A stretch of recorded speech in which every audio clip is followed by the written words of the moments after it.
Salamat kaayo. Thank you kaayo sa inyong support. No? Dili lagi ta mong pakyason. Mo trabaho lagi tag tinud-anay. Manerbisyo lagi tag walay atik lagi. Walay atik-atik nga pagpangalagad ang atong gihimo o ipadayon na to na diha sa Barangay Sunados. Depende na sa mga tao, no? Ang mga katawhan lagi mag-igo. Bisag sa inyo ha, kamo mga kandidato, katawhan ang mag-igo, no? Kung maayo ang mga gihimo nato para sa atong barangay, maayo po ang resulta na. Kung dili maayo ang atong gihimo, magpakita lang tag eleksyon, di man gina maayo. So ang result ana, lisod pod og maayo ang result, lisod pod og nindot ang result nya dili man nindot ang atong performance. Mailhan man lang tag eleksyon ani. Dili maayo imong performance unya mulaom ka og nindot nga resulta sa eleksyon. Wa ka kuyapi. Murag isit aside sa siguro nato itong kabagag naong anak siguro, no?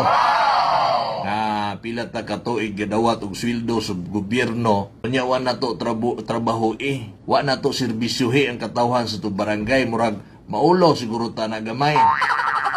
Diba?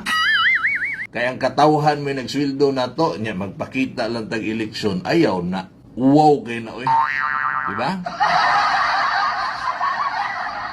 So kung maayo ang imuhang performance, mag-expect yung kag maayo nga result ana pa gikan sa mga tao. Iboto gyud ka or ibalik gyud ka na nila. Pero pag dili gani ang result ana, dili gyud pud na maayo. So naara gyud na sa ato ang mga kandidato kung unsay resulta. Kami sa Inside Balita Portal Davao del Sur, bro, we are 100% support sa imo ang kandidatura sa pagkakagawad Zone 2. Uy, salamat kaayo kang Ma'am Cristina Ibonalo.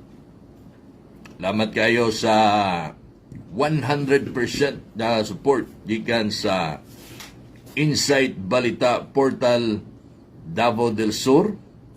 Ha? O nagipikta na ta din eh, oh.